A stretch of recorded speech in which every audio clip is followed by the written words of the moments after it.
Hello student, स्वागत है आपका अपने यूट्यूब चैनल स्टडी 100 में। मैं प्रदीप आपके बीच एक बार फिर एक नए क्लास को लेकर के, और इसके अंतर्गत हम जो बात करेंगे आज बायोलॉजी क्लास का अंतिम लेक्चर, यानी क्या है आपका जो पहला चैप्टर है पुष्पी पौधों में लैंगिक जनन, जिसमें हमने पिछला 4 क्लास आप लोगों को दिया है। उससे संबंधित कुछ पॉइंट को लेकर के हमने बात किया है कि पुष्पी पौधों में लैंगिक जनन किस प्रकार से होता है, कौन सी प्रक्रिया उसमें अपनाई जाती है, किस प्रकार से होती है, जिसमें हमने पुष्पी पौधों का हमने नर भाग, मादा भाग और उसमें परागण की प्रक्रिया किस प्रकार से होती है, किस प्रकार के परागण होते हैं, परागण कितने प्रकार से होते हैं और यह कैसे होता है, तो इन सब चीज़ों को हमने विस्तार से चर्चा किया है। अब आप इसी क्रम में आज हम बात करते हैं, जब पुष्पी पौधे होते हैं उनके जब अंडाशय में क्या होता है, परागकण द्वारा, किसी परागकण द्वारा क्या जब निषेचन होता है, तो निषेचन होने के पश्चात की जो घटनाएं हैं उनको हमको देखना है आज कि निषेचन होने के बाद क्या होता है। जैसे पहले क्या होता है, कोई भी पुष्प है तो पुष्प में सबसे पहले क्या है, कली, मतलब उसका पौधा विकसित होता ही है। साथ में जब पुष्प विकसित होता है तो उससे पहले कली आती है। कली के बाद फिर क्या होता है, उसमें सारी चीजें क्या है होती हैं। 4 चक्र के विषय में बताया है। 4 चक्र में आपका बाह्य दलपुंज है, दलपुंज है, फिर क्या है जो उमंग है, और फिर जो रहता है अंडाशय, यानी क्या है उसमें स्त्री केसर, यानी क्या है इसे हम कहते हैं जयांग बोलते हैं। तो अगर देखा जाए तो ये 4 भाग थे उसमें, और चारों भागों के विषय में बताया है किस प्रकार से परागकण परागकोश से लघु बीजाणुधानी से निकलते हैं, और फिर क्या होता है वो जो है किसी भी जयांग के वर्तिकाग्र तक पहुंचते हैं, और वर्तिकाग्र तक पहुंचने के उपरांत वहां से जो परागकण होता है 2 सेल में विभाजित होता है। एक होता है स्पर्मिक सेल होता है और एक होता है वेजिटेटिव सेल होता है, और दोनों क्या होते हैं आते हैं। तो पहली बार जो निषेचन होता है वो किसी भी जो वर्तिका जो जयांग है, जयांग के ऊपरी भाग यानी वर्तिकाग्र पर होता है। फिर वहां से पोलन ट्यूब यानी परागनलिका के माध्यम से वो क्या होता है अंडाशय तक पहुंचता है, और जाकर के वहां पर ठीक है फिर वो अंडाशय में उपस्थित जो है अंडे से, मुख्य अंडे से क्या करता है निषेचन करता है। जब वहां से निषेचन की प्रक्रिया प्रारंभ होती है तो पहला निषेचन तो वर्तिकाग्र पर होता है, और दूसरा निषेचन कहाँ होता है बताओ, उसके अंडाशय में होता है। तो इस प्रकार से देखा जाए तो जो पुष्प होते हैं, पुष्प में जो निषेचन की प्रक्रिया देखा जाए तो उसमें 2 प्रकार से होती है। 2 द्वितीय निषेचन होता है, पहला निषेचन वर्तिकाग्र पर और दूसरा निषेचन कहाँ होता है उसके अंडाशय में होता है, और वहीं पर अंडाशय में निषेचन होने के पश्चात पितृ संलयन का निर्माण होता है वहां पर। तो उसके बाद जो घटनाएं होती हैं उनको लेकर के हम क्या करेंगे, आज अध्ययन करेंगे। फल का विकास किस प्रकार से होता है, आभासी फल और वास्तविक फल किसे कहते हैं, जिसमें हम अनिषेक जनन और निषेक जनन की भी क्या करेंगे, चर्चा करेंगे। तो आते हैं और बात कर लेते हैं एक शॉर्ट फॉर्म में। बहुत ज्यादा इसमें क्या है विस्तार करने की प्रयास नहीं करेंगे, लेकिन फिलहाल जो भी पढ़ाएंगे आप लोगों को आशा है पूरी तरह से क्या आप लोगों को समझ में आएगा। इसलिए इस चैनल जुड़े रहें। Physics, chemistry, bio and math सभी क्लासें लगातार क्या इस पर दी जा रही है। ठीक है, तो आगे बढ़े और बायोलॉजी क्लास में पुष्पी पौधों में लैंगिक जनन का लेक्चर नंबर 5 है। चैप्टर नंबर 1 हमने लिखवाया है, क्योंकि आपका जो पहला चैप्टर था जीव में जनन वो एनसीईआरटी द्वारा क्या हटा दिया गया, आपको सिलेबस में है नहीं, इसलिए पहला चैप्टर आपका पुष्पी पौधों में लैंगिक जनन बन जाता है। ठीक है, तो चलते हैं और बात कर लेते हैं आज के विषय में। और यह जो है बात होती है परागकण के पश्चात निषेचन की बात होती है कि परागकण के पश्चात जो होता है निषेचन किस प्रकार से होता है, या फिर निषेचन हो जाने के उपरांत क्या है उसमें कौन सी प्रक्रियाएं होती हैं। तो परागकण के पश्चात अगर देखा जाए तो सबसे पहले जो है परागकण में परागनली का बीजांड में क्या होता है प्रवेश होता है। परागनली का बीजांड में क्या होता है प्रवेश होता है। किस प्रकार से होता है उनको मैं समझा देता हूं, और जिस प्रकार से मैं समझा रहा हूं उसको समझने का प्रयास करेंगे तो आप निश्चित उसी भाषा में क्या लिख लेंगे, तो ये गलत नहीं होगा उसी से। ठीक है, तो इसको आप देखते हैं, तो आइए देखिएगा। तो सबसे पहला जो पॉइंट है वो है परागण के पश्चात जो है निषेचन की प्रक्रिया किस प्रकार से पूर्ण होती है। तो इसमें जो पहला पॉइंट लिखा गया है परागनली का जो है बीजांड में प्रवेश, किस प्रकार से परागनली क्या होती है बीजांड में प्रवेश करती है। देखो सबसे पहली बात ये होती है कि जब लघु बीजाणुधानी यानी जो परागकोश होता है जिसमें नर युग्मक उपस्थित होते हैं, जब वहां से परागकण निकलते हैं तो किसी विधि द्वारा वह स्वयं परागण, प्राकृतिक परागण जो होता है 2 प्रकार का होता है, स्वयं परागण और क्या होता है पर परागण। स्वयं परागण सेल्फ पॉलिनेशन बोलते हैं उसे, और पर परागण जिसे हम बोलते हैं क्रॉस पॉलिनेशन बोलते हैं इसे। तो जो सेल्फ जो पॉलिनेशन होता है, जो स्वयं परागण होता है, या परपरागण होता है, इन दोनों ही विधियों के माध्यम से जब किसी लघु बीजाणुधानी यानी परागकोश से जब परागकण निकलता है सबसे पहले कहाँ आता है? वर्तिकाग्र पर। ऐसा नहीं है कि हर एक पुष्प जो होते हैं परागकण को एब्जॉर्ब कर लेता है, ऐसा नहीं है कि परागण की प्रक्रिया एक सामान्य होती है। इसमें बहुत सारे जो परागकण होते हैं वो नष्ट भी हो जाते हैं। उसमें कुछ परागकण होते हैं जिसको वर्तिकाग्र क्या करता है? एब्जॉर्ब करता है। जिसको वो एब्जॉर्ब करता है वो वर्तिकाग्र के ऊपरी स्थान पर क्या होते हैं? वह जो होते हैं निषेचित होते हैं, और जिसको एब्जॉर्ब नहीं करता वो सड़ जाते हैं या फिर गिर जाते हैं। तो यहां अगर बात करें हम कि जब कोई भी परागकण जब आता है तो सबसे पहले कहां गिरेगा? यहाँ परागकोश पर गिरता है, सॉरी जो है क्या बोलते हैं इसे, यहाँ पर वर्तिकाग्र पर गिरेगा, वर्तिकाग्र पर गिरेगा। वर्तिकाग्र यानी स्टिग्मा होती है, और जब यहाँ वर्तिकाग्र पर गिरता है तो कुछ चिपचिपे पदार्थ होते हैं जिस पर वो चिपक करके क्या होता है? वो पूरी तरह से जो है अंकुरित होता है, और अंकुरित होकर के यह एक पोलन ट्यूब यानी क्या है? नीचे की ओर बढ़ता है और पोलन ट्यूब की रचना प्राप्त करता है। और यहीं पर जो होते हैं इसमें जो परागकण के दो युग्मक होते हैं, दो नर युग्मक बनते हैं। कितने बनते हैं बताओ? दो नर युग्मक बनते हैं, जिसे स्पर्मिक्स या शुक्राणु कहा जाता है। तो दो नर युग्मक क्या है? जैसे निषेचित होते हैं फिर वहां से बनना प्रारंभ होते हैं, जिसे हम एक होता है स्पर्मिक सेल, उसे दोनों कहते हैं, और एक होता है वेजिटेटिव सेल। वेजिटेटिव सेल आगे बढ़कर क्या होता है? पोलन ट्यूब का निर्माण करता है, और उसी की सहायता से जो दोनों नर युग्मक होते हैं वो आगे आकर के क्या है? बीजांड द्वार द्वारा जो है प्रवेश करते हैं। बीजांड द्वार द्वारा प्रवेश करते हैं। कुछ जो पोलन ट्यूब होते हैं वो बीजांड द्वार द्वारा प्रवेश करेंगे, कुछ जो होते हैं निभागी द्वार, निभागी मतलब क्या होता है? जो ये जो आपका बीजांड है इसके जस्ट सामने वाला डायरेक्टली सीधा प्रवेश कर जाते हैं, ठीक है। यानी प्रवेश जो द्वार होता है वो कई प्रकार से हो सकते हैं। हमने 6 प्रकार के विषय में आपको बताया है, लेकिन यहाँ अगर बात करें तो मैक्सिमम जो चांसेस होते हैं किसी पुष्प में वो अंडद्वारी द्वारा क्या होता है? इनका प्रवेश होता है। अंडद्वारी द्वारा क्या होता है? इनका एंटर होता है, और एंटर होने के पश्चात जो दो नर युग्मक हैं, जो इसमें दो नर युग्मक होते हैं वो क्या होते हैं? जैसे ही अंडाशय में एंटर होता है पोलन ट्यूब, दोनों नर युग्मक इस पोलन ट्यूब से क्या होते हैं जरा बताइएगा? इससे जो दो नर युग्मक होंगे ये जिसे हम कहते हैं स्पर्मिक सेल कहते हैं, ये दोनों जो होते हैं ये अंडाशय में जाने के बाद तुरंत क्या होते हैं? ये होते हैं क्या होते हैं? मान लिया अंडाशय हो गया, और अंडाशय का अगर देखा जाए निचला भाग जो होता है यहाँ पर 3 कोशिकाएं होती हैं। यहाँ पर क्या होती है? 3 कोशिकाएं होती हैं, 3 सेल होते हैं, 1 2 3 होता है, और ये होता है निभागी छोर होता है। इसमें भी क्या होती होते हैं? 1 2 3 यहाँ पर हो गया, और बीच में जो होता है केंद्रकीय होता है, जो 2 भागों से मिलकर बना होता है।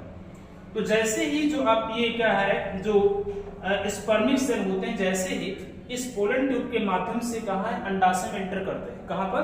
अंडाशय में एंटर करते हैं, तो दोनों ये स्वतंत्र हो जाते हैं, और एक जो स्पर्मिक सेल होता है डायरेक्टली जो ये मेन अंडा है क्या है? एग, ठीक है।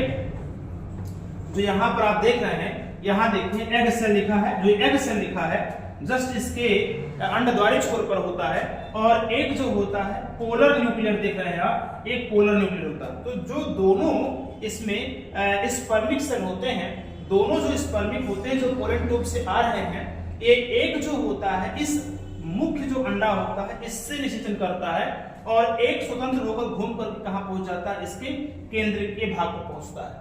एक जो होता है मुख्य अंडे के पास रहता है, और दूसरा जो होता है उसके केंद्र की यानी क्या है? पोलर न्यूक्लियर के पास क्या होता है? पहुंचता है, जाकर के उससे निषेचित करता है। तो जब यहाँ पर पहला निषेचन कहाँ हुआ? पहला जो निषेचन हुआ है वो कहाँ हुआ? परागकण द्वारा जो है पहला निषेचन वर्तिकाग्र पर होता है, ठीक है। उसके बाद में पोलन ट्यूब से स्पर्मिक जो सेल आते हैं, नर युग्मक जो आते हैं, जैसे ही अंडद्वारी पर प्रवेश होकर के अंडाशय में पहुंचने के उपरांत जैसे ही दोनों स्वतंत्र होते हैं तो ये 2 भागों में क्या विभाजित होते हैं, यानी 2 जगहों पर चलना प्रारंभ करते हैं। एक जो होता है मुख्य अंडे से निषेचन करता है, और एक क्या होता है जाकर के केंद्रीय जो है जो पोलर न्यूक्लियर है वहां पर जो उपस्थित जो अंडा है उससे निषेचन करता है। तो जब पहला जो ये जो निषेचन करता है यहाँ पर मुख्य अंडे से, तो पहला निषेचन तो वर्तिकाग्र पर हुआ, और जब यहाँ निषेचन करता है तो इसे क्या कहते हैं बताओ, द्वितीय निषेचन कहते हैं। बताओ क्या कहते हैं, द्वितीय निषेचन कहते हैं। और कहीं ना कहीं इसी द्वितीय निषेचन को क्या कहते हैं हम, सप्त निषेचन भी कहते हैं। क्या कहते हैं, सप्त निषेचन भी इसे कहा जाता है, निषेचन कहा जाता है, याद रखिएगा इसे सप्त निषेचन कहते हैं। और जो दूसरा होता है जो जाकर के कहाँ पहुंचता है, इसमें जो ध्रुवीय केंद्रक होता है उसके पास जब पहुंचता है तो यहाँ अगर ये बनाता है तो इसे क्या कहते हैं, त्रिसंलयन कहते हैं। क्या कहते हैं बताओ, त्रिसंलयन कहते हैं। और त्रिसंलयन को ही हम कहा जाता है प्राथमिक भ्रूण कहा जाता है। क्या कहते हैं, प्राथमिक भ्रूण ही क्या है, इसको कहा जाता है। याद रखिएगा इस प्रकार से देखा जाए तो त्रिसंलयन और द्विनिषेचन क्या है, अगर एग्जाम में पूछा आता है कि द्विनिषेचन और त्रिसंलयन क्या है, तो इस प्रकार से इसको आप लिखेंगे। कैसे लिखेंगे, इसको लिखने की सीधी बात है कि जब परागकण जो है वर्तिकाग्र पर पहुंचता है तो वर्तिकाग्र पर पहली बार क्या होता है, निषेचन उसका होता है। जब वहां से निषेचन होने के पश्चात जब पोलन ट्यूब के माध्यम से जो है नर युग्मक, यानी जब वो वहां निषेचित होता है तो इसमें दो नर युग्मक बनते हैं, और दोनों नर युग्मक क्या होते हैं, पोलन ट्यूब यानी क्या है पराग नलिका के माध्यम से अंडाशय में पहुंचते हैं, यानी अंडद्वारी से क्या होते हैं, प्रवेश करते हैं। और जैसे अंडद्वारी पर प्रवेश करके अंडाशय में एंटर करते हैं तो ये दो भागों में क्या है, बढ़ जाते हैं। एक जो स्पर्मिक सेल होता है वो अंडद्वारी पर स्थित क्या होता है, मुख्य अंडे से क्या करता है, निषेचन करता है। और जब मुख्य अंडे से निषेचन करता है तो उसे क्या कहते हैं, द्विनिषेचन कहते हैं। और इसी को क्या कहा जाता है, सप्त निषेचन कहा जाता है। इसी को क्या कहा जाता है, सप्त निषेचन कहा जाता है, ट्रू फर्टिलाइजेशन इसे बोला जाता है। जबकि जो दूसरा स्पर्मिक सेल होता है वो जा करके जो पोलर न्यूक्लियर होते हैं, जो केंद्र में जो है सेल होता है वहां से जाके निषेचन करता है, जिसे हम क्या कहते हैं, त्रिसंलयन कहते हैं। और त्रिसंलयन ही कहीं ना कहीं प्राथमिक भ्रूण का क्या करता है, निर्माण भी करता है। तो ये चीजें आपको याद रखनी पड़ेगी। इसी प्रकार से क्या है, त्रिसंलयन की प्रक्रिया कंप्लीट होती है। द्विनिषेचन और त्रिसंलयन क्या है, फिर इसके बाद में जो होता है भ्रूण का विकास होना प्रारंभ हो जाता है। ठीक है, जब भ्रूण का विकास हो जाएगा, जब भ्रूण का विकास होगा, जैसे ही निषेचन की प्रक्रिया कंप्लीट होती है, बाह्य दलपुंज गिर जाते हैं, दलपुंज गिर जाते हैं। इसके बाद में क्या होता है, जो नर भाग होता है वो गिर जाता है। केवल और केवल क्या होते हैं, जो है किसी किसी में बाह्य दलपुंज लगे रहते हैं, किसी किसी में गिर जाते हैं। अंडाशय होता है, फिर वहीं से क्या होता है, उसका विकास होता है और धीरे धीरे क्या है, वहां से फल का निर्माण होना प्रारंभ हो जाता है। हालांकि फल की अगर बात करें हम, तो वहां से हम सत्य फल और क्या है, असत्य फल, यानी अनिषेक जनन और निषेक जनन की अगर चर्चा करेंगे तो पहले हम क्या करते हैं, समझ लेते हैं कि भ्रूण का विकास कैसे होता है। तो आखिर में इस चीज को आपको समझ में आ गया होगा किस प्रकार से परागनलिका बीजांड में प्रवेश होता है और किस प्रकार से इनका द्विनिषेचन और त्रिसंलयन की प्रक्रिया संपन्न होती है। तो आइए देखते हैं, थोड़ा इसको लिखने का प्रयास करेंगे हम। क्या है कि दोहरा निषेचन या द्विनिषेचन या डबल फर्टिलाइजेशन इसे बोला जाता है। तो भ्रूण कोश में, भ्रूण कोश मतलब क्या होता है, एक भ्रूण कोश होता है और एक भ्रूण कोश होता है, दोनों को आप याद रखिएगा। भ्रूण कोश का मतलब यह हुआ जब भ्रूण कोश में स्वतंत्र होने के पश्चात, मैंने कहा ना कि जब पोलन ट्यूब के माध्यम से जो स्पर्मिक सेल होते हैं जैसे अंडद्वारी द्वारा क्या है एंटर करते हैं अंदर, तुरंत क्या होते हैं, वो दो भागों में विभाजित होते हैं, यानी क्या स्वतंत्र होते हैं। और जैसे स्वतंत्र होते हैं तो होने के पश्चात एक नर युग्मक, इसमें देखिए क्या है, एक नर युग्मक जो है अंडकोशिका यानी मादा युग्मक, ये अंडकोशिका जो ये चीजें थी, ये हमारे अंडाशय हुआ। तो यहाँ पर आप देखेंगे ये अंडद्वारी भाग है, तो यहाँ पर ये मुख्य रूप से एक अंडा यहाँ पर होगा। तो सबसे पहले जो होगा वो जो है, जो एक नर युग्मक है वो अंडकोशिका, इसे हम क्या कहेंगे बताओ, मुख्य जो होता है अंडद्वारी कोशिका कहते हैं, अंडकोशिका कहते हैं। और इस अंडकोशिका के द्वारा क्या होता है, या उसी को मादा युग्मक कहते हैं, उसे संयोजन करके क्या है एक युग्मनज बनाता है, उसी को क्या कहते हैं, जाइगोट कहते हैं। और इसी को क्या कहा जाता है, सत्य निषेचन कहा जाता है। यानी जो पहला स्पर्मिक सेल होता है वो जा करके यहाँ पर क्या निषेचन करता है, जो पहला जो है उसी को क्या कहते हैं, सत्य निषेचन, या उसे सत्य निषेचन कहते हैं। वो पहली बार क्या बनाता है, जाइगोट बनाता है। और जाइगोट से फिर धीरे धीरे क्या होता है, उसमें कोशिका विभाजन होने के पश्चात उसमें जो है अंडाशय वृद्धि होती है। अच्छा, दूसरा बता दूं, फिर जो दूसरा नर युग्मक होता है जिसके अंदर स्पर्मिक सेल यानी जो पोलन ट्यूब होता है, पोलन ट्यूब में दो नर युग्मक होते हैं, एक दो होता है, और फिर उसके नीचे जो होते हैं वेजिटेटिव सेल होते हैं। एक होता है स्पर्मिक सेल होता है और एक होता है वेजिटेटिव सेल होता है। तो स्पर्मिक सेल दो होते हैं, एक तो निषेचन कर लिया, तो दूसरा बचा वो द्वितीय केंद्र, जो इसके केंद्र के यहाँ पर जो होंगे, जो बीच में होंगे। और ये देखिए निभागी छोर होगा,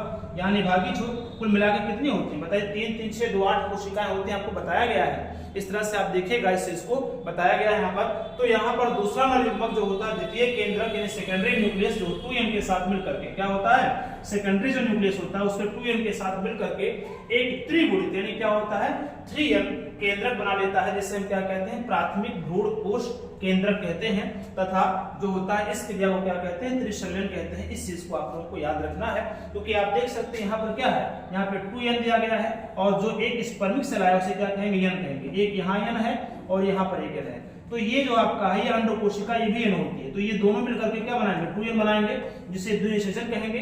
और यहाँ देखेंगे पहले से 2n विद्यमान है और जो एक स्पर्मिक सेल के हिस्से मिलेगा तो इसे क्या 2n और n क्या था 3 से हो जाएगा, यानी क्या है त्रिगुणित हो जाएगा।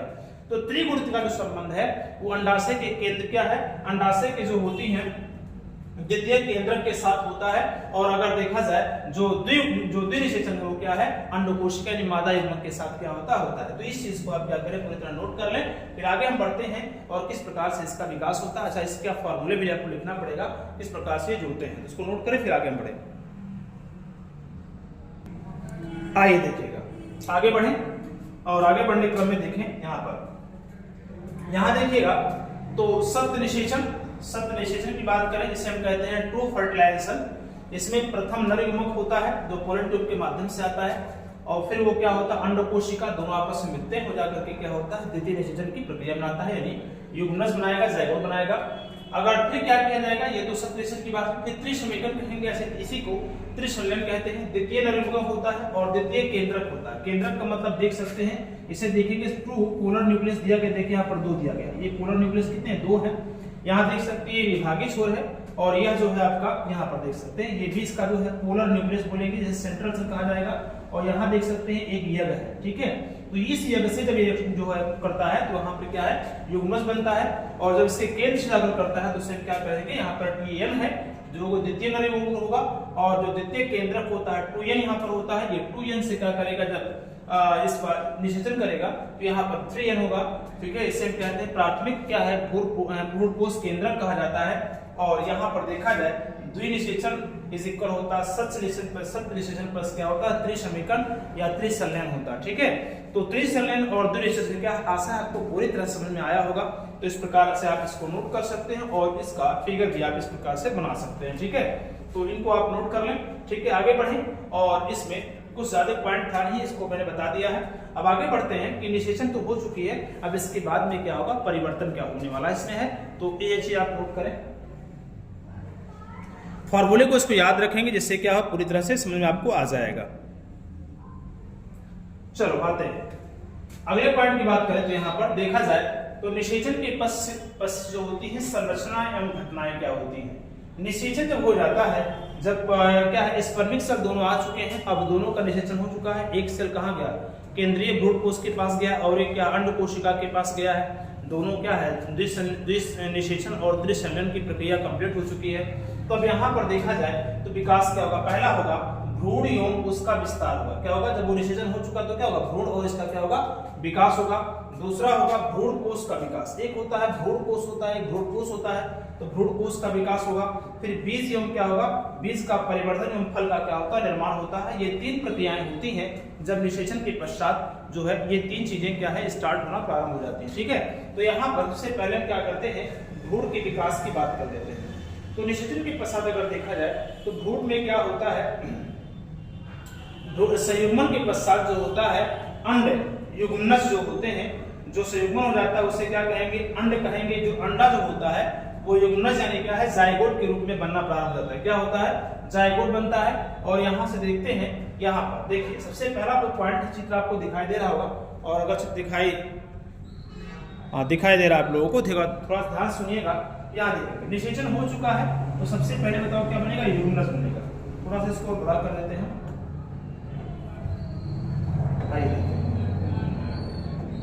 क्या हुआ देखो यहाँ पर क्या बनेगा सबसे पहले युग्मनज बनेगा, और युग्मनज को कहीं ना कहीं हम क्या कहते हैं जायगोट कहते हैं। इसी को क्या कहते हैं जायगोट कहते हैं, सबसे पहले होता है। फिर इसका जो सेकंड पोजीशन होता है आधारीय कोशिका, फिर कोशिका का विभाजन होता है। फिर इसमें क्या होता है आधारीय कोशिका नीचे वाला पार्ट देखिए क्या होगा ऊपर का पार्ट क्या होगा बढ़ता जाएगा। और बढ़ते बढ़ते क्या होता है, इसमें निलंबक बनता है। निलंबक का मतलब जो इसमें जो कई जो पार्ट दिखाई दे रहे हैं निलंबक बनेगा।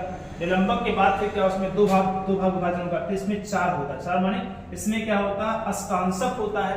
अस्कांशक के बाद क्या होगा, इमिटोशन होगा, मतलब इसमें एक प्राक भ्रूण अवस्था, यानी क्या है कई कोशिकाओं में विभाजन होगा, जिससे क्या एक प्राक भ्रूण का मतलब होता है प्राथमिक भ्रूण क्या होती है, संरचना होती है। जैसे मनुष्य में होता है, तो मनुष्य में जब भी स्पर्म द्वारा जो है अंडे से निषेचन होता है तो सबसे पहले वह जाइगोट तो बनता है, उसमें 2 सेल्स हो जाते हैं। 2 सेल के बाद क्या होता है 4 सेल में होता है। 4 सेल के बाद क्या होगा, फिर 8 होगा।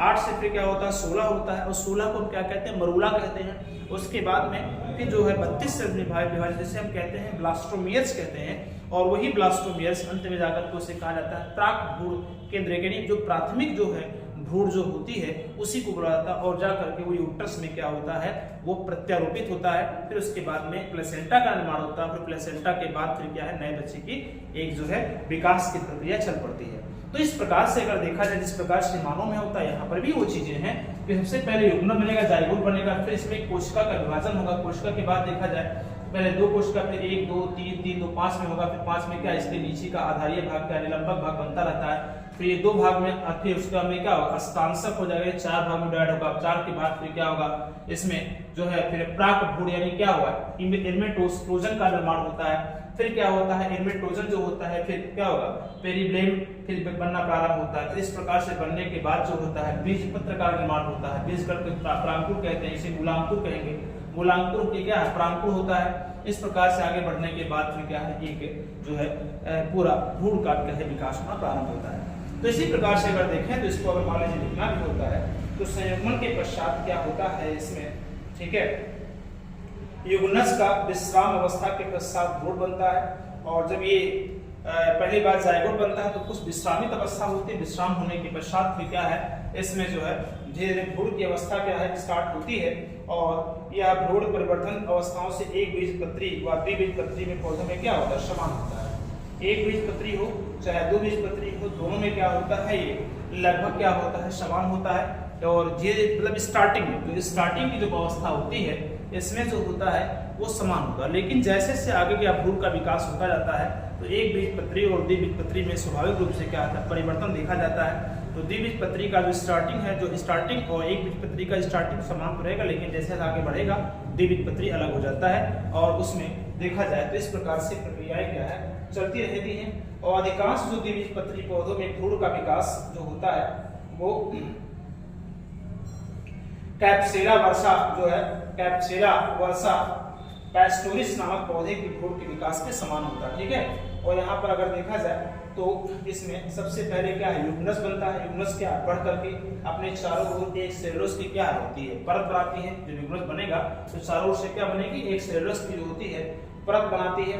और फिर क्या होता है, इसके पश्चात या अनुप्रस्थ विभाजन द्वारा 2 कोशिकाएं विभाजित हो जाता है। और इनमें ऊपरी के जो है, इसमें ऊपरी कोशिका का आधार कोशिका तथा निचली को क्या है अंतस्थ कोशिका कहते हैं, ठीक है। ऊपरी कोशिका को क्या कहते हैं, ऊपरी कोशिका को जो है आधार कहेंगे, और निचली कोशिका को क्या कहते हैं, अंतस्थ कोशिका के नाम से क्या है जाना जाता है, ठीक है। फिर इसके बाद में जो होता है अंतस्थ कोशिका को भ्रूणीय कोशिका तथा आधार कोशिका को निलंबन कोशिका भी कहते हैं। निलंबक कोशिका आप देख सकते हैं यहाँ पर ऊपर बना हुआ है।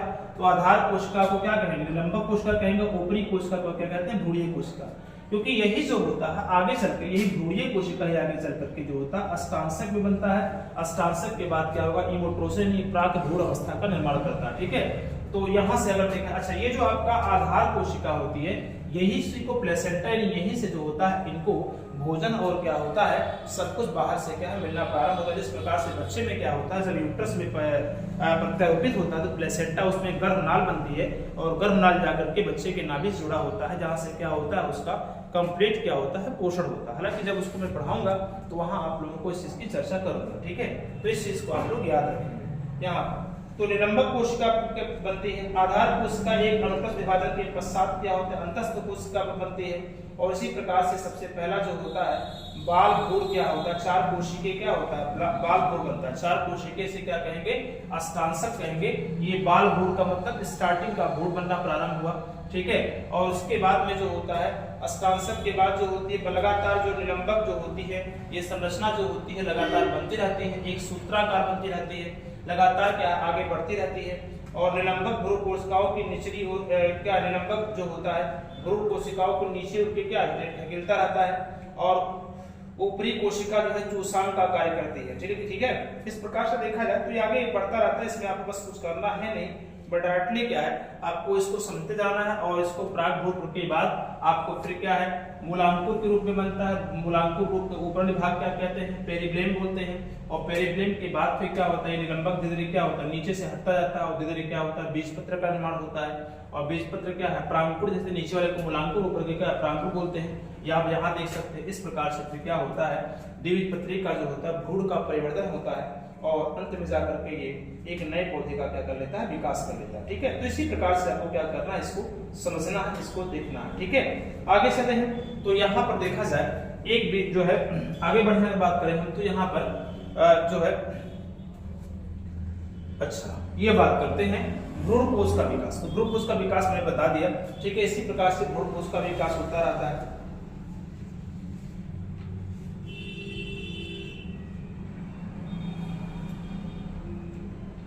अच्छा 2 मिनट रुकिएगा, इसमें कुछ और पॉइंट मैं ऐड कर ले रहा हूं।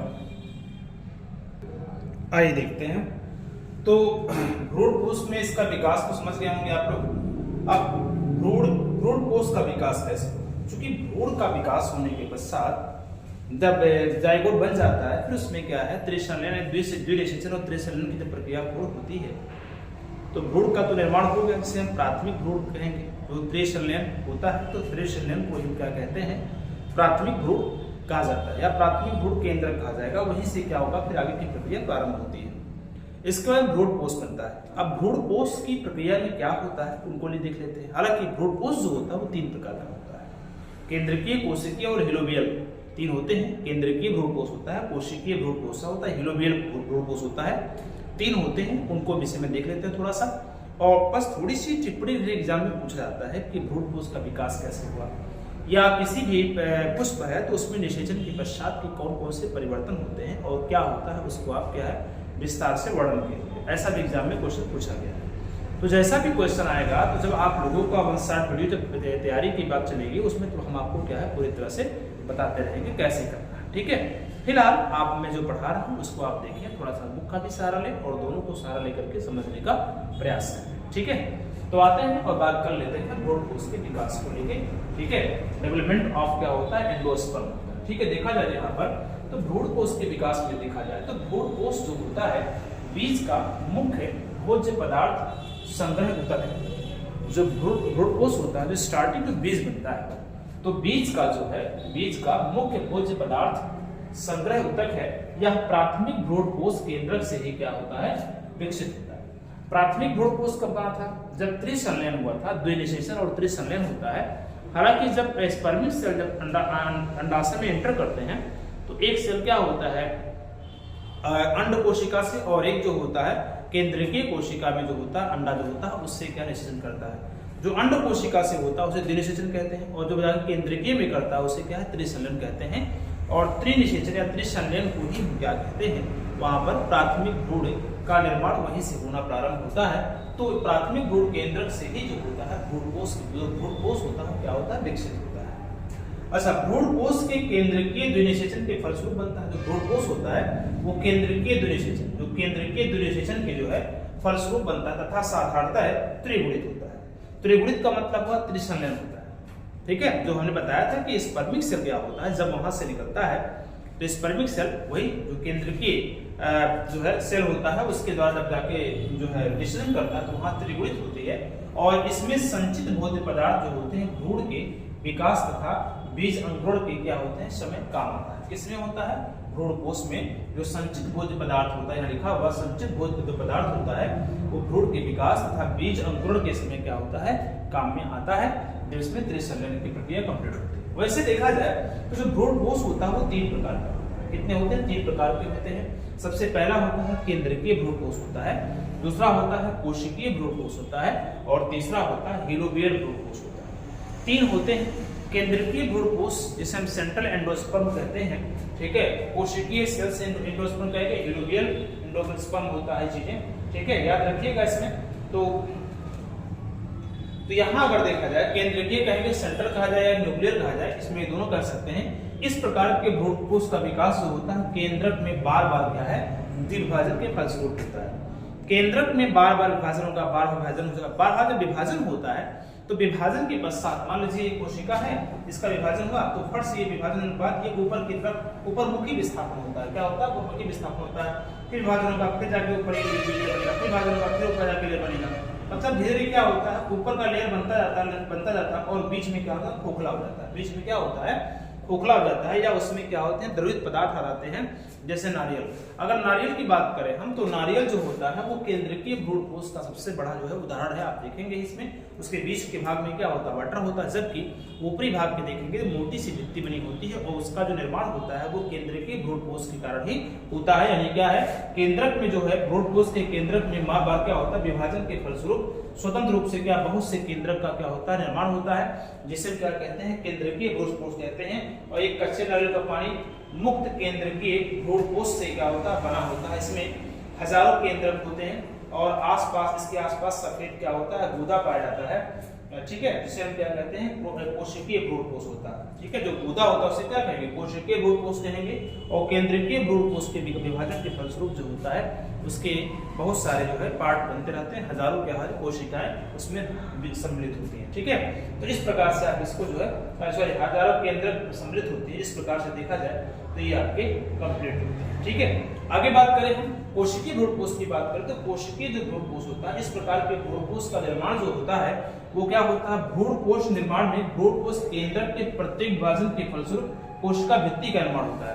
प्रत्येक विभाजन के फलस्वरूप यहाँ देखिए केंद्रक बनता है, इसमें क्या होगा, केंद्रक बनेगा, लेकिन यहाँ प्रत्येक विभाजन के फलस्वरूप क्या है, कोशिका भित्ति का निर्माण होता है। जैसे हमने बताया कि नारियल का जो गूदा बनता है सफेद वाला, वो प्रत्येक कई बार क्या है, केंद्रीय विभाजन होता है, केंद्रीय विभाजन के फलस्वरूप क्या बनता है, कोशिका भित्ति का निर्माण होता है। और उस कोशिका भित्ति से क्या होती है, एक मोटी सी भित्ति दिखाई देती है। वहाँ नारियल का जो गूदा है वो कोशिका विभाजन के फलस्वरूप है, या कोशिका केंद्रीय विभाजन के फलस्वरूप कोशिकीय भ्रूणकोश होता है।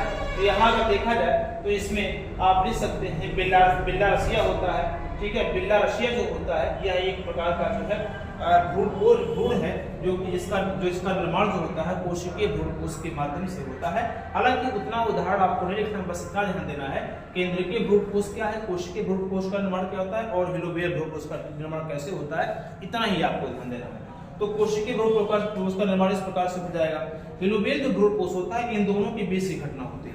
हीलोबियल जो भ्रूणकोश है वो हीलोबियल जैसे हम कहते हैं, क्या एंडोस्पर्म बोलते हैं, यह क्या होता है आपका केंद्रकीय भ्रूणकोश और कोशिकीय भ्रूणकोश के क्या होती है, बीच की जो होती है अवस्था होती है। इसमें भ्रूणकोश केंद्रक के प्रथम विभाजन के बाद कोशिका भित्ति का निर्माण होता है, ठीक है। इसमें भ्रूणकोश केंद्रक के प्रथम विभाजन के पश्चात क्या होता है, कोशिका भित्ति का निर्माण होता है और बाद में इन दोनों भागों में केंद्र विभाजन होता रहता है और भित्ति क्या होती है, निर्माण नहीं होता है, ठीक है। यानी केंद्र विभाजन तो होगा लेकिन भित्ति निर्माण नहीं होगा, एक ही बार में ये चीजें कंप्लीट हो जाती हैं। हालांकि इतना ही आपको याद रखना है, इतना ही आपको ध्यान देना है, इसमें और कुछ ज्यादा चीजें आपको पढ़ना नहीं है, ठीक है।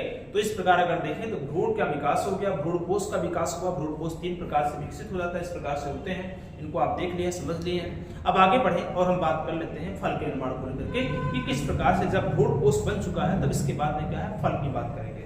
अगर हम फल की बात करते हैं तो फल के निर्माण की बात करें, देखें यहाँ पर ध्यान सुनिएगा, क्या होता है, बीज का परिवर्तन एवं क्या होता है, फल का निर्माण होता है। बीज का परिवर्तन एवं क्या होगा, फल का निर्माण होता है, ठीक है।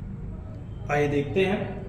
तो भ्रूणकोश के विकास के बाद इसमें केंद्रीय भ्रूणकोश, कोशिकीय भ्रूणकोश और क्या हीलोबियल भ्रूणकोश के बाद हम देख लेते हैं कुछ पॉइंट को। इसमें हम भ्रूणकोशी और अभ्रूणकोशी को देख लेते हैं। इसमें भ्रूणकोशी एवं अभ्रूणकोशी कौन कौन बीज होते हैं, इसमें देखा जाए कुछ ऐसे बीज पाए जाते हैं इसमें भ्रूण होते हैं, इसमें क्या होते हैं, नहीं होते हैं, ठीक है। उन दोनों को हम देख लेते हैं।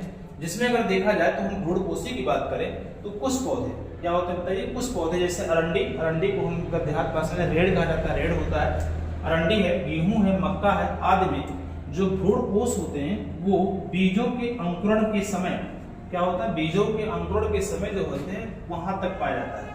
मतलब अरंडी, गेहूं, मक्का आदि जो भी आप देखते हैं, जब वो अंकुरित होकर के क्या जमीन पर गिरते, मतलब जमीन पर लगाए जाते हैं, जब वो अंकुर हो जाता है तो उनके अंदर जो भ्रूणपोष होता है वो केवल बीजों के अंकुरण तक ही क्या होता है, पाया जाता है। इसमें भोजन भ्रूणपोष में संचित रहता है तथा बीज पत्र पतले होते हैं और इन बीजों को भ्रूणपोषी कहा जाता है। ठीक है, जिस बीज में भ्रूणपोष उसके अंकुरण तक ही स्थिर होते हैं, जिस बीज में भ्रूणपोष उसके अंकुरण तक ही स्थित होते हैं उन्हें हम क्या कहते हैं, भ्रूणपोषी कहते हैं। और इनकी जो है, इनमें जो भोजन होता है भ्रूणपोष में संचित रहता है तथा बीज पत्र पतले होते हैं। बीज पत्र का मतलब जो है उसका जो ऊपर का भाग होता है बहुत ही क्या होता है, पतला होता है। ठीक है, तो जिसमें अरंडी आता है, गेहूं आता है, मक्का आता है और भी इसमें तमाम प्रकार के अनाज होते हैं। ये सब क्या होते हैं, टोटल जो है भ्रूणपोषी होते हैं। ऐसा कुछ भ्रूणपोष, कुछ पौधे ऐसे होते हैं, कुछ पौधे ऐसे होते हैं जैसे चना है, मटर है, सेब और भी तमाम दलहन ऐसे होते हैं। दलहन की बात कर लें, में भ्रूणपोष भ्रूण परिवर्धन में पूर्ण रूप से क्या होता है, प्रयोग होता है। भ्रूणपोष जो होता है क्या, भ्रूण परिवर्धन मतलब होता है भ्रूण के विकास में पूरी तरह से क्या होता है, इनमें जो है प्रयोग होता है। इन बीजों में बीज पत्र में भोजन संचित रहने के कारण ये मोटे होते हैं और सख्त होते हैं। इन्हें क्या कहते हैं, अभ्रूणपोषी। जैसे चना देखेंगे, चना का जो बीज पत्र होगा बहुत ही क्या होता है, मोटा होता है, ऊपर का जो भाग होता है। मटर का क्या होता है, बहुत मोटा होता है। तो जिन बीज पत्र के जिन बीज के जो बीज पत्र होते हैं मोटे होते हैं और उनका जो भ्रूण परिवर्धन में पूरी तरह से पूर्ण रूप से क्या प्रयोग होता है, जो सेम में भ्रूणपोष भ्रूण परिवर्धन में पूरी तरह से क्या होता है, प्रयोग हो जाता है। ऐसी स्थिति में या ऐसे बीज को हम क्या कहते हैं, अभ्रूणपोषी कहते हैं। इसमें मैक्सिमम जो दलहन माने जितने भी बीज हैं, जितने दलहन के बीज होते हैं उन सभी में जो है अभ्रूणपोषी होते हैं। और जितने भी बीज जो होते हैं उनके बीज पत्र बहुत पतले होते हैं और अंकुरण तक उनका जो है भ्रूणपोष पाया जाता है। इसके बाद उनका अंकुरण का उसके बाद भ्रूणपोष स्थित नहीं होता है, क्योंकि भ्रूणपोष अंकुरण के बाद जो होता है उसमें भोजन के रूप में उनको बढ़ाने के रूप में क्या है, समाप्त हो जाता है आगे बढ़ाने तक। तो ऐसी स्थिति में उसे क्या कहेंगे, भ्रूणपोषी कहेंगे। तो इनको आप क्या करें, नोट कर लें। हो सकता है पूछ लिया जाए, इसमें ऑप्शन पूछ लिया जाए कि भ्रूणपोषी कौन होता है और अभ्रूणपोषी कौन होता है, तो आप इसको मुख्य रूप से अंतर मान करके आप पूरी तरह से इसको लिख सकते हैं। ठीक है, तो इसको आप नोट कर लें, फिर आगे बढ़ें और आगे बढ़ने कर लें कुछ और पॉइंट को लेकर के हम बात कर लेते हैं। ठीक है, तो चले और अब बात कर लेते हैं हम फल के विषय में कि फल का परिवर्धन किस प्रकार से होता है। तो फल परिवर्धन की बात करें हम, तो यहाँ देख सकते हैं बीज का परिवर्धन एवं फल का निर्माण। तो जब द्विनिषेचन की प्रक्रिया के फलस्वरूप जो होता है बीजांड में बहुत से क्या होते हैं, परिवर्तन होते हैं। द्विनिषेचन त्रिशलन की प्रक्रिया के पश्चात क्या होता है, बीजांड में क्या होता है, बहुत सारे परिवर्तन होते हैं, जिनमें क्या होता है, बीजांड बीज में क्या होता है, परिवर्तन होता है। बीजांड होता है बीज में क्या होगा, परिवर्तन होगा। और बीजांड में बाहर की ओर एक अध्यावरण होता है, बहुत ही ठोस होता है, बहुत ही जो है हार्ड होता है, जो है उसको क्या कहते हैं, उसे हम जो है अध्यावरण का जो सूख जाता है और सूख करके जो होता है बीज चोर का क्या करता है, निर्माण करता है। और जो ये आपका अध्यावरण होता है, यही अध्यावरण लास्ट में क्या होता है, जिससे क्या है टेगमेन या अंतः कवच का भी क्या है, बनता है। अंतः कवच क्या होता है, बनता है। जिस स्थान पर बीजांड पिंड से जुड़ता है वह स्थान उसका नाभिक कहलाता है। और वह जो होता है पूर्ण रूप से बीजावरण पर स्थित रहता है, बीजावरण पर क्या होता है, स्थित रहता है। और परिपक्व बीज जो होते हैं गैर एल्बुमिनस अथवा एल्बुमिनस रहित होता है। जो परिपक्व बीज होता है एल्बुमिनस, गैर एल्बुमिनस होता है, एल्ब्यूमिनस गैर एल्बुमिनस रहित होता है जो परिपक्व बीज होता है। ठीक है, इसलिए आप समझिएगा, बात कीजिएगा। यहाँ पर परिपक्व बीज जो होता है गैर एल्बुमिनस अथवा एल्बुमिनस रहित होता है, जिसके अंतर्गत जो है भ्रूणपोष नहीं पाया जाता है। यानी क्या, एल्बुमिनस बीज में अवशिष्ट भ्रूणपोष नहीं होता है, क्योंकि भ्रूण विकास के दौरान या पूर्णतः उपयुक्त कर लिया, जैसे मटर है, मूंगफली है, इन सब में क्या है, एल्बुमिनस क्या है, नहीं पाया जाता है। ठीक है, इसके बाद देखा जाए तो फल का निर्माण की बात कर लेते हैं। फल के निर्माण देखा जाए तो फल के निर्माण में दो प्रकार के फल होते हैं, एक होता है सत्य फल होता है और एक क्या होता है, असत्य फल होता है, जिसे हम ट्रू फ्रूट कहते हैं और क्या होता है, फॉल्स फ्रूट भी कहा जाता है। सत्य फल क्या होता है? ऐसे फल, ठीक है, ऐसे फल जिसका निर्माण जो होता है बीजांड से होता है, जिसका निर्माण किससे होता है? बीजांड से होता है, उसे हम क्या कहते हैं? सत्य फल कहते हैं, ठीक है। उसे क्या कहेंगे? सत्य फल कहेंगे या वास्तविक फल कहेंगे। यानी ऐसे फल जिनका निर्माण जो है अंडाशय से होगा या बीजांड से होता, लिख सकते हैं ऐसे फल जिनका विकास अंडाशय से होता है। किससे होता है? अंडाशय से होता है, उसे सत्य फल या वास्तविक फल भी कहते हैं, वास्तविक फल कहते हैं, ठीक है। अब इसमें जैसे करके अगर आपको लिखना होगा तो क्या लिख सकते हैं? इसमें लिख सकते हैं कद्दू,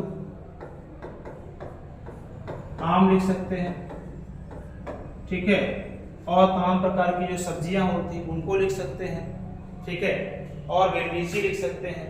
तमाम ऐसे फल हैं जो कि क्या है? वास्तव में वो क्या होते हैं? अंडाशय के भाग से क्या होते हैं? बनते हैं, ठीक है। या ऐसे यानी लीची भी लिख सकते हैं, लीची भी दीजिएगा आप, ठीक है। और भी जितनी भी सब्जियां हैं तमाम ऐसे होते हैं जिनका निर्माण जो है उसके अंडाशय से होता है, उसे हम क्या कहते हैं? उसे हम सत्य फल कहते हैं। ऐसा फल क्या होते हैं? ऐसे फल जिनका विकास क्या होता है? पुष्प के बाह्य भाग से होता है। पुष्प के बाह्य भाग का मतलब हुआ बाह्य दल पुंज से होता है, यानी विकास पुष्प के बाह्य भाग से होता है। पुष्प के बाह्य भाग से होता है, उसे क्या कहते हैं? उसे असत्य फल या आभासी फल कहते हैं। क्या कहते हैं? असत्य फल या आभासी फल कहा जाता है, आभासी फल कहते हैं, ठीक है, आभासी फल कहते हैं। जैसे अगर बात करें यहाँ पर, जैसे की चर्चा करें तो क्या होगा? जैसे आपका अनानास हो गया, अनानास, ठीक है, जैसे आपका शहतूत हो गया, अनार हो गया, सेब हो गया, आप जितने भी फल होते हैं ये सब जो है, अंगूर भी आप ले सकते हैं। तो ये सब जो होते हैं ये आभासी फल के अंतर्गत आते हैं, जिनका निर्माण जो होता है उनके बाह्य भाग से होता है, उसके अंतः भाग अंडाशय से नहीं होता है। तो एग्जाम में कई बार सत्य और असत्य फलों का निर्माण हो चुका, मतलब पूछा जा चुका है, और ये जो है आप इसको ध्यान रखेंगे क्योंकि टिप्पणी के रूप में पूछा जा सकता है सत्य फल असत्य फल किसे कहते हैं, या आभासी फल या वास्तविक फल किसे कहा जाता है। तो इसको आप नोट कर लें, फिर आगे हम बढ़ते हैं और कुछ छोटे छोटे पॉइंट हैं उनको हम बात कर लेते हैं। आइए देखिएगा, अब बात होती है पुष्प में जब फल बन जाते हैं तो उसके बाद क्या होता है, या निषेचन के पश्चात क्या होता है? दलपुंज, बाह्यदलपुंज सभी सब गिर जाते हैं, इसको मैंने बता दिया है, ठीक है। बाह्यदलपुंज गिर जाता है, दलपुंज के पुमंग गिर जाते हैं, जयान क्या होता है? वर्तिका गिर जाता है, वर्तिका गिर जाता है, अंडाशय में फल बदल जाता है, अंडाशय भित्ति फल भित्ति बदल जाती है, बीजांड बीज में क्या होता है? बदल जाता है। ये सब चीजें क्या होती है? इनमें परिवर्तन हो जाती है, ठीक है, इनमें क्या होता है? परिवर्तन हो जाता है, ठीक है। तो इतना हो गया, कंप्लीट हुआ। फिर आगे हम बढ़ते हैं इस प्रकार से, आइए देखिएगा। तो इतना होने के पश्चात आगे हम बढ़ते हैं और जो छोटे पॉइंट हैं उनको देख लेते हैं। इसमें होता है आसंगजनन, जिसे कहते हैं एपोमेक्सिस बोलते हैं। आसंगजनन क्या होता है? आसंगजनन का मतलब होता है कभी कभी पौधों के जीवन चक्र में संयुग्मन मतलब अर्धसूत्री विभाजन नहीं होता है, विभाजन न होने के पश्चात भी नए पौधे का विकास हो जाता है। अर्धसूत्री सामान्यतः देखा जाए अर्धसूत्री विभाजन द्वारा ही पौधे का विकास होता है, लेकिन अगर मान लीजिए अर्धसूत्री विभाजन ना हो उसके बाद में भी क्या है पौधे का अगर विकास हो जाता है तो ऐसे पौधे को क्या कहते हैं? ऐसे जो है नए पौधे का निर्माण हो जाता है। तो इस विधि को क्या कहते हैं? आसंगजनन कहते हैं। इसमें कायिक जनन मुख्य रूप से आता है और अनिषेक बीजता के रूप में आता है। तो कायिक जनन का मतलब क्या होता है? कायिक जनन जानते हैं, डंठल जो होते हैं जैसे गुलाब है, गुड़हल है, ठीक है, इन सब का प्रयोग हम क्या करते हैं? कायिक जनन के रूप में क्या यूज करते हैं। तो कायिक जनन की अगर बात करें हम तो इस प्रकार की प्रजनन में बीज नहीं बनता है और किसी कलिका किसी कलिका से, तने से अथवा पत्ती से क्या किया जाता है, इसको उत्पन्न किया जाता है। कलिका से हो सकता है, तने से हो सकता है, उसकी पत्ती से क्या है इसका निर्माण किया जाता है। जिसके अंदर अगर हम बात करें यहाँ पर तो क्या होता है, जैसे गन्ना होता है, गन्ना हो गया, आलू, आलू क्या बताओ तना है, ठीक है, आलू हो गया। जैसे आप अदरक ले सकते हैं, ठीक है, जैसे आप गुलाब ले सकते हैं, गुड़हल ले सकते हैं। यानी क्या है, अनिषेक जनन की बात अगर करें तो ऐसी कंडीशन में क्या है, नए पौधे का विकास तो होगा, लेकिन क्या है इनमें बीज की आवश्यकता नहीं होती। अणुसूत्री विभाजन द्वारा इनका निर्माण, हल्दी है आपका इस सब चीजें जितनी भी होती है तना से क्या है इनका निर्माण हो जाता है।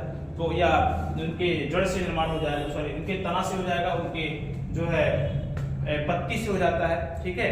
तो ये सब जो होते हैं वो कंप्लीट क्या होते हैं, कायजनन के अंतर्गत आते हैं, जिसे कहते हैं वेजिटेटिव जो होता है रिप्रोडक्शन के रूप में इनको बोला जाता है। एक होता है अनिषेक बीजता।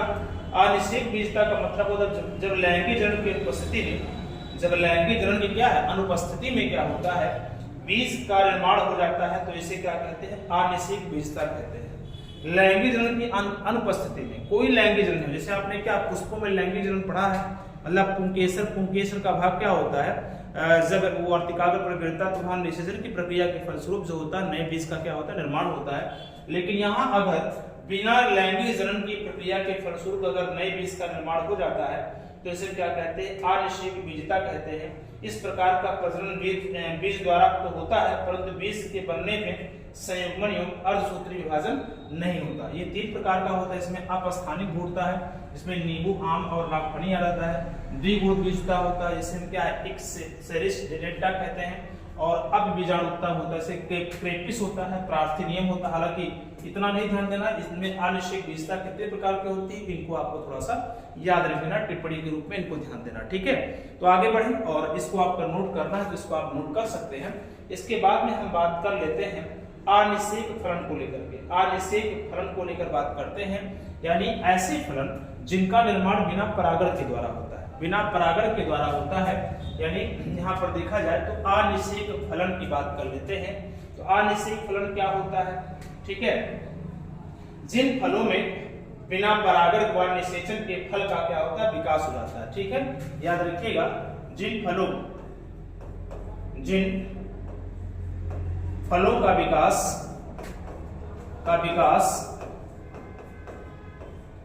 बिना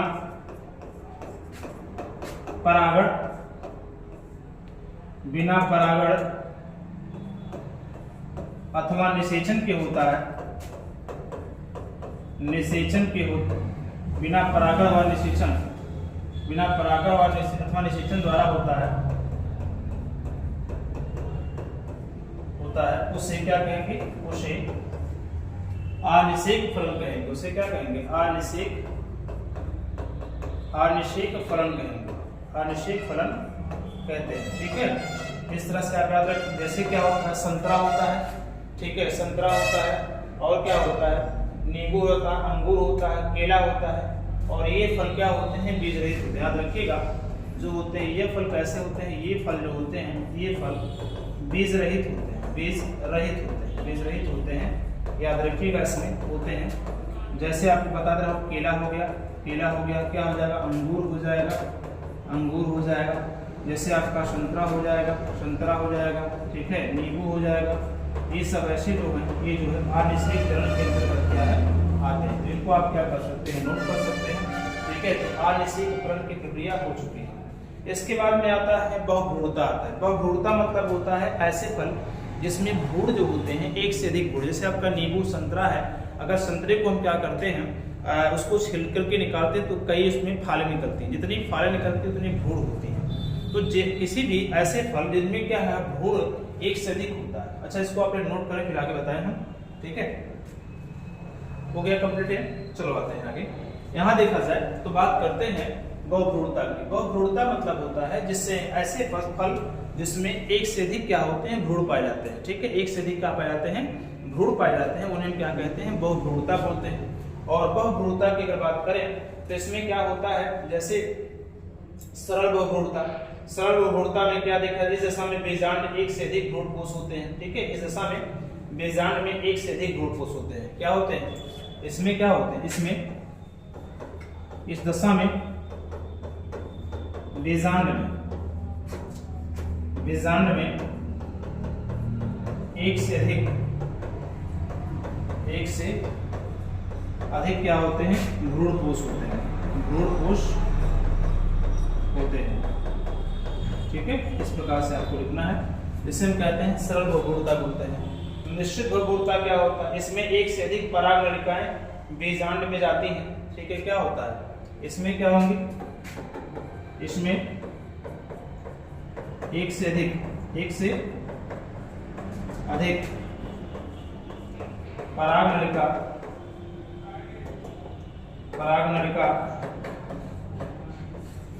बीजांड में क्या करती है, प्रवेश करती है, बीजांड में प्रवेश करती है, ठीक है। अगर हम बात करें वितरण बहुगुणता, लास्ट की बात होती है वितरण जो बहुगुणता होती है, जिसमें आपको देखें इसमें युग्मनज के 2 अथवा अधिक भाग में विभाजन होता है। या क्या होता है, इसमें युग्मनज यानी जाइगोट, यूनिट में 2 या अधिक भागों में क्या होता है, विभाजन होता है, अधिक भागों में विभाजन होता है, ठीक है। और लास्ट है अपस्थानिक भ्रूणता होती है। अपस्थानिक भ्रूणता में क्या होता है, भ्रूण बीजांड का अध्यावरण की कोशिकाओं के विभाजन से उत्पन्न होता है। जैसे नींबू संतरा आम है, जो भ्रूण होता है वो बीजांड का अथवा अध्यावरण की कोशिकाओं के फलस्वरूप क्या होता है, इसका निर्माण होता है, जिसे हम क्या कहते हैं, अपस्थानिक क्या है बहुगुणता। जिसमें आपका नींबू है, आम है, ठीक है, अंगूर। इस प्रकार से आप क्या इसको नोट कर सकते हैं, ठीक है। तो ये आपका कंप्लीट हो चुका है। तो इतना ही आपको पढ़ना था, और आपका जो है क्या पुष्पी पौधों में लैंगिक जन्म की जो प्रक्रियाएं हैं वो समाप्त हो चुकी है। कुछ मेन अगर फैक्ट पॉइंट आपके पास बचते हैं, मतलब इसमें अगर बचते हैं तो फिर जब ये जब पूरी तरह बायोलॉजी समाप्त होता है, फिर आपको मेन फैक्ट आपके पॉइंट जो ऑप्शनल है उसको मैं दे दूंगा। और प्रयास कर रहा हूँ कि आप लोगों का हर एक चैप्टर का ऑप्शन अलग बनाया जाए, और उस ऑप्शन के अकॉर्डिंग जो है सारी तैयारी आपको की जाए, ठीक है। तो आज का क्लास इतना ही। आपको आशा है आज का क्लास आपको बहुत अच्छा लगा होगा और पढ़ करके आनंद भी आया होगा। और जैसे क्या है कि आप अगर समझ में आ रहा है इस क्लास को लेकर के, और वैसे भी समझ में आ रहा हो क्योंकि मैं बहुत ही डीप दे रहा हूँ, वैसे फिजिक्स है, केमिस्ट्री है, बायो मैथ है, तो आप वीडियो को जरूर लाइक करें, सब्सक्राइब करें और मैक्सिमम लोगों तक यहाँ पहुँचाने का प्रयास करें, ठीक है। और पढ़ाई जरूर करें, मेहनत करें, ठीक है। और हर चीज़ को क्या है पाने का एक लक्ष्य बनाएं और उस पर अडिग रहें, उसको पाने का प्रयास करें, ठीक है। और अगर कहीं भी समस्याएं होती हैं जरूर मुझसे संपर्क करें, ठीक है। चलते हैं, फिर मिलते हैं नेक्स्ट क्लास में। धन्यवाद।